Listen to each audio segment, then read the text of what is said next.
Claro dos Poções é conhecida como terra de cachoeiras, festas e muita alegria. Nossa gente é guerreira e nosso ar é mais puro. Nossa Praça da Matriz, nos fins de tarde, nos traz uma imagem de paz e aconchego. Mas nossa cidade vai além. Aqui tem grandes histórias, histórias de mulheres, mães comuns, mas extraordinárias.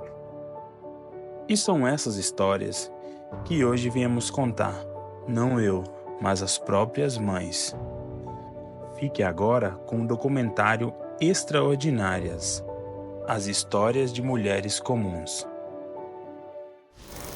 Meu nome é Larissa, tenho 34 anos, sou mãe atípica. E mãe típica, sou mãe da Ana Laura e do Lourenço. Antes mesmo da gestação do Lourenço, eu já tive uma primeira gestação, né, da Ana Laura. Foi uma gestação super tranquila, tudo correu bem. Depois de 10 anos, veio a gestação do Lourenço. Como eu era antes vamos falar um pouco como eu era antes dessas duas gestações. Eu era uma adolescente, não pensava muito, né, na vida, nos acontecimentos da vida. Engravidei da minha menina muito nova, de 16 para 17 anos. Mas aí no decorrer do tempo, casei, engravidei do Lourenço, a minha segunda gestação. Eu sempre fui uma pessoa muito julgadora, eu julgava muito as pessoas, principalmente as crianças. Eu julgava crianças que davam birra, eu julgava como crianças mimadas, como crianças sem educação. Eu não tinha uma visão de que o que será que tem por detrás daquela birra? O que será que tem por detrás daquele choro? Eu era uma pessoa sem paciência, eu era uma pessoa que não via visão de futuro. Para mim estava tudo bem, eu estava grávida, casada, então vamos ter a família, vamos cuidar, e é isso. Eu era uma pessoa, sempre fui uma pessoa de bom coração, sempre tive um bom coração, mas para falar a verdade, eu não estava preparada para minha segunda gestação. Eu já tive a minha primeira, que foi um pouco conturbada, mas não conturbada no sentido pessoal, mas não estava preparada para uma segunda gestação e engravidei. Tive o Lourenço, mas eu sempre fui uma pessoa que julgava. Eu acho que um dos meus únicos defeitos era o julgamento alheio. Eu julgava muito, eu não tinha paciência com criança. Eu tive a minha, mas eu era sem paciência. Para mim era tudo, tá, mãe, não, tá, pega e faz. Eu era muito assim, de dar autonomia muito cedo, igual para minha filha, minha primeira filha. Eu sempre fui uma pessoa um pouco dura na questão maternidade. Maternidade eu sempre fui, não sei se é porque eu fui criada com minha avó, né? Tinha minha mãe, tinha o companheirismo da minha mãe, mesmo ela morando fora, mas querendo ou não, a gente sempre queria a mãe por perto. Então não sei se isso me afetou de alguma forma na minha maternidade, entendeu? Na maternidade com os meus filhos. Mas eu sempre fui assim, eu sempre fui muito dura na minha primeira gestação. Eu sempre fui tudo... Não tinha muito assim, aquele carinho. Na minha segunda gestação também. Eu adulava, beijava, brincava, mas tá bom, acabou. Eu era muito assim, muito fria nessa questão de sentimento materno, vamos se dizer assim. E eu achava que todas as crianças também. Eu não tinha esse apego emocional à criança, sabe? Então, tudo mudou. Tudo mudou através da minha segunda gestação. Não tem nada a ver com a minha primeira gestação. Mudou por causa da segunda gestação. Eu vou explicar melhor para vocês o motivo dessa mudança. Como eu falei, eu vou falar um pouco da minha mudança na segunda gestação. A segunda gestação, ela veio para mudar muita coisa, que foi a gestação do Lourenço. Ganhei ele de 42 semanas e 2 dias, parto normal. Ficamos no hospital por 2 dias, tudo tranquilo. E daí fomos para casa. Com o mesmo sentimento que eu tinha da primeira gestação, um pouco mais dura, dava carinho de mãe, né? Eu sempre tive amor pela minha filha, pelo novo filho também, só que sempre um pouco mais dura, mais rígida, não tinha um coração amolecido ainda, não, porque as pessoas romantizam a maternidade, mas a maternidade ela é difícil. Então fomos para casa. O Lourenço era uma criança que ele não chorou ao nascer, ele não chorava durante a noite, ele não teve cólicas, ele era, inclusive no hospital a gente tinha que tirar a roupinha dele, a pediatra mandava deixar ele peladinho para ver se ele mamava, porque ele não acordava, ele só queria dormir, mas até então a gente achava que era tudo ok, né, tudo normal. Fomos para casa, do mesmo jeito, não chorava, sempre dormindo, e eu acordava ele para mamar. Era raro quando ele dava um chorinho, que era mesmo espremendo, mas pouca coisa. Com isso, o Lourenço foi crescendo, e sempre a gente em hospitais. Lourenço tinha pneumonia, Lourenço adoecia disso, adoecia de outra coisa, a gente sem entender o porquê de ter tanto, né, adoecer tanto com tanta facilidade. Mas ok, criança, né? O pediatra dele falava, criança adoece mesmo, não tem jeito. Ok, nisso o Lourenço foi crescendo. Teve os marcos do desenvolvimento, ok, mas alguns não. Ele demorou um pouco para falar, um pouco para andar. Quando ele começou a rastejar, foi rastejando de bundinha, mas tudo ok. Lourenço brincava, mas ele pegava muitos objetos, jogava. Ele não tinha tanto contato visual, era uma coisa assim que eu reparava nele, mas também cada criança tem seu tempo. Eu seguia muito essa linha de cada criança tem seu tempo. Nisso eu fui observando algumas coisas, mas eu não conhecia o autismo, eu ainda não tinha essa visão, eu não sabia o que era autismo. Pra falar a verdade, eu nem sabia o que era autismo, o que significava autismo. E nisso ele começou a ter consultas com o pediatra em Montes Claros, e sempre que eu levava ele, o pediatra olhava ele, né? Consultas de rotina, mas o pediatra já dava com outro olhar, só que ele não me falava. Lourenço começou com 3 aninhos mais ou menos, 2 para 3 anos, eu comecei a prestar atenção na agressividade, no nervosismo, ele não gostava de interagir. A gente subia para casa da minha avó ali na pracinha, se tivesse 3 pessoas na frente de casa, ele não ia, ele não gostava de dar benção, ele não cumprimentava as pessoas, ele não tinha contato visual, ele gostava muito de carros, tudo que girava para ele era sucesso. Para ele, tudo que girava era como se ele tivesse ganhado o melhor presente do mundo. Mas até aí também eu não tinha conhecimento de nada. E numa última consulta com o Dr. Hélio, uma consulta de rotina, o Dr. Hélio me chamou e falou: Larissa, você já prestou atenção que todas as vezes que você traz o Lourenço, ele é resistente ao toque? Ele só deixava o pediatra olhar ele debaixo da mesa, ele não aceitava o pediatra olhar, né? Normal, na cama, era só debaixo da mesa. E ele me lambia meu braço o tempo todo, enquanto o Dr. Hélio examinava ele, eu tinha que estar do lado dele e ele sempre lambendo meu braço. E sempre fazia muito movimento com a mão, assim, e olhando para as mãos, fazendo, sabe, gestos com as mãos. Eu falei: Dr. Hélio, eu já reparei lá em casa, mas eu acho que é dele. Isso é de criança, é nojeira, vamos dizer assim, é nojeira dele, a hora que crescer passa. Esse menino tá muito birrento, muito mimado, e o jeito dele resolver é na agressividade, é chorar, é gritar, e parece que ele tem medo de gente. Eu ainda chamava ele de bicho do mato, olha, né? É bicho do mato, mora na roça. Eu falava desse jeito. Doutor Hélio, não, Larissa. Eu vou encaminhar ele para uma psicóloga e provavelmente ela vai encaminhar para um neuropediatra. Eu nem passava pela minha cabeça ainda que era autismo, e ele não me falou. Ele falou: eu não vou te falar o que eu penso, porque eu sou pediatra, mas eu quero uma avaliação melhor. Falei: tá. Quando ele falou psicólogo, eu imaginei assim, deve ser, ele pensa que a gente tem problema familiar, alguma coisa assim, e tá interferindo no Lourenço. Ok. Mas não deixei de levar, né? Marquei o psicólogo para ele, levamos. Quando a gente entrou na sala da psicóloga, de cara, ele já foi direto nos carrinhos. Pegou os carrinhos, virou e começou a girar as rodinhas.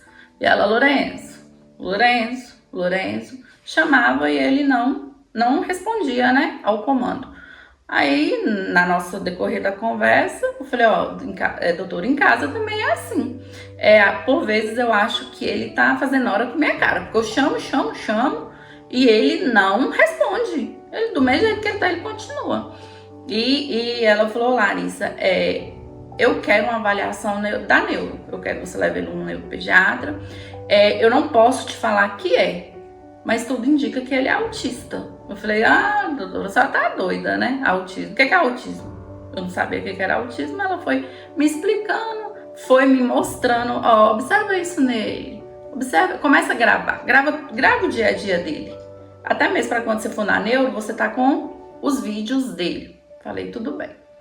Não deixei de marcar a neuropediatra, na minha cabeça ainda era birra, nojeira, né? Criança que não queria ter convívio, que era nojento, birrento, mal educado, eu não estava sabendo educar, mas marquei a neuropediatra por descargo de consciência. Vamos marcar. Marquei a neuropediatra dele, doutora Andreia, que acompanha ele desde o diagnóstico. Levamos aí, doutora Andreia, né? A nossa consulta demorou mais de 2 horas, demorou umas 2h30 dentro do consultório, ela avaliando, fez alguns testes com ele de sensibilidade. E ele tinha muita sensibilidade aos testes que ela fez, ao toque dela, também não obedecia, respondia os comandos quando ela chamava, tinha uma coordenação motora e fina um pouco comprometida, não tem, até hoje ele tem, como é que eu falo? Quando a criança não tem medo de nada, sabe? Ele não tem medo de nada. Nada. Pode ser envolvendo a vida dele, risco de vida que pra ele não faz sentido, não tá nem aí. Ela falou, olha pra você ver, noção de perigo, ele não tem noção de perigo. Ele queria subir na janela, ele queria descer, eu falei assim, doutora André, ele é agitado, acho que ele pode ser hiperativo, ainda falei assim com ela, que ele é muito agitado, em casa ele é agitado, e fui relatando como ele era e mostrei os vídeos. Ela falou assim, mãe, o Lourenço, eu não posso te dar o diagnóstico agora, a gente vai ter que passar por uma equipe, né? Mas o Lourenço, tudo indica que ele é autista. E mesmo assim, ainda não acreditei, mas vamos correr atrás, vamos ver. Mas não acreditava, no fundo eu não acreditava que era autista.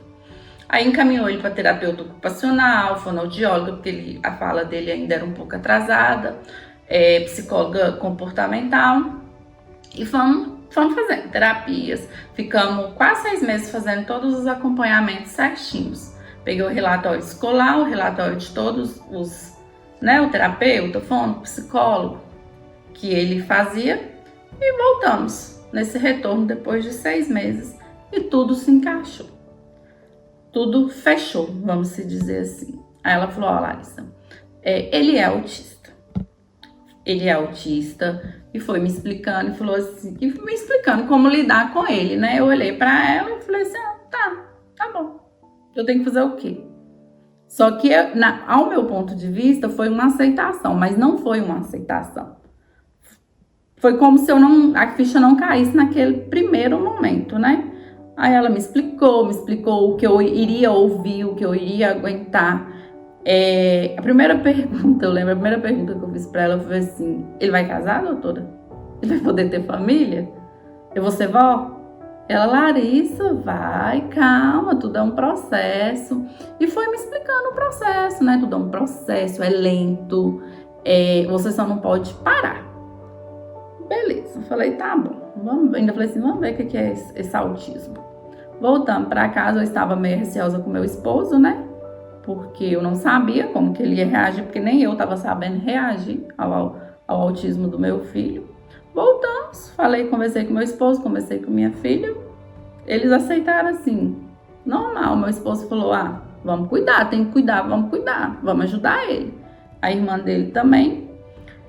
E eu achei que tinha aceitado no primeiro momento, pra falar a verdade. Só que eu sei quantas vezes eu entrei pro quarto, eu entrava pro banheiro para tomar banho e eu chorava.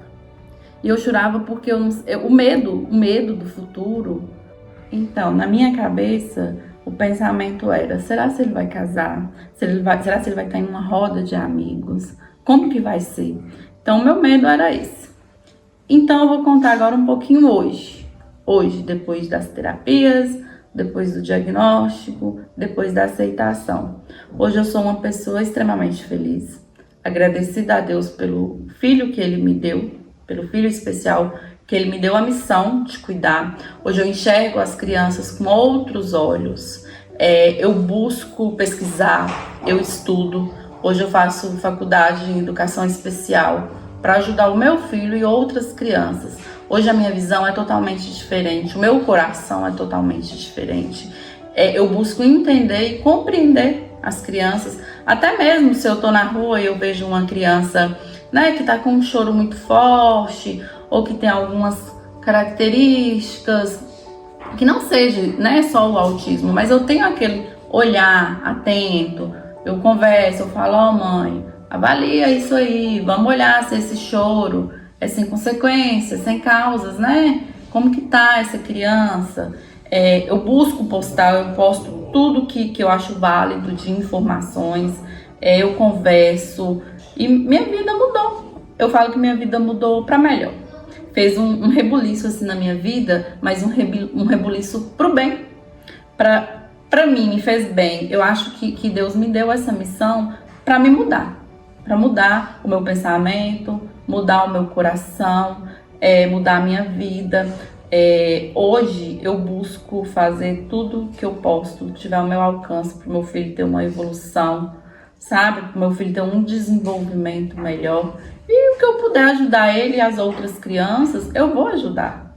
Eu vou buscar, eu vou estar atrás. Eu luto hoje pelos direitos dos autistas, de qualquer pessoa com deficiência. Eu luto, eu grito, eu vou atrás. Se tá errado, eu vou lá e falo, não deixo passar em branco. E hoje eu sou feliz. Antes eu não era feliz, hoje eu sou feliz. Sou outra pessoa.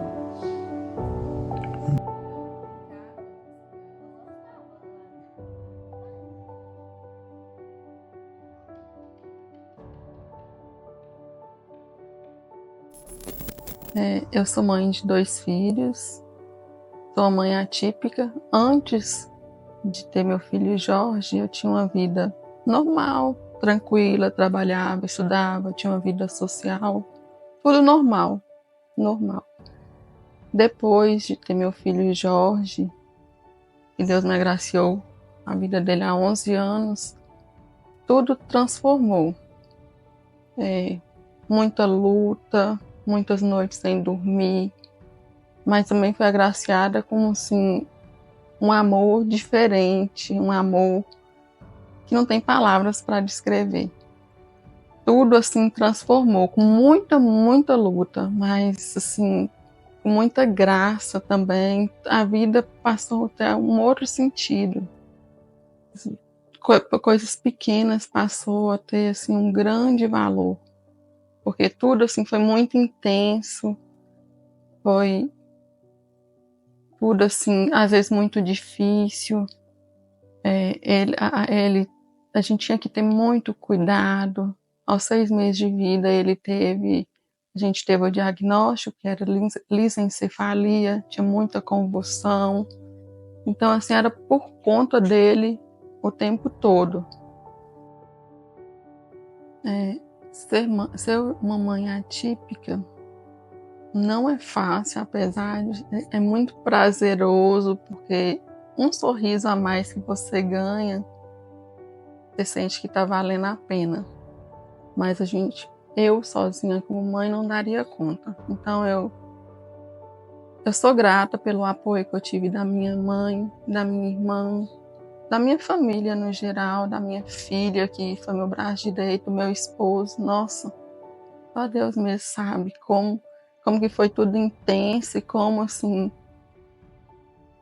foi forte e a gente conseguiu dar conta, porque a gente teve esse apoio assim entre nós como família, os amigos, o pessoal da saúde, uma rede de apoio assim muito forte que a gente teve. E agora, depois que ele partiu, a gente continua recebendo assim, muito apoio. Meu marido está indo no psiquiatra, minha filha está fazendo acompanhamento com psicólogo, eu ainda não, porque eu quero ver, eu daqui de casa eu estou mais forte, eu ainda quero ir, mas eu preciso cuidar deles primeiro. E gostaria muito de agradecer todas as pessoas que em um momento você parou para orar, para pedir a Deus pela saúde de Jorge, a todos que de uma certa forma ajudou naquela vaquinha também, que foi essencial para ele poder sair do hospital até a alta, né? Que a gente precisava ter todo um amparo aqui em casa, todo um aparato. Então, assim, foi muitas pessoas que ajudaram e eu nunca agradeci. Agora eu quero agradecer a todos que de qualquer forma nos ajudaram com um sorriso, uma palavra amiga, R$ 1 que fizeram Pix, contribuíram com a feijoada, com o pessoal do posto de saúde, que foram anjos, que nos ajudaram muito. Ser mãe atípica requer muitas vezes a gente abrir mão de uma vida social, de muitas vezes da companhia da amizade, e requer também muita compreensão, muita empatia e muita resiliência.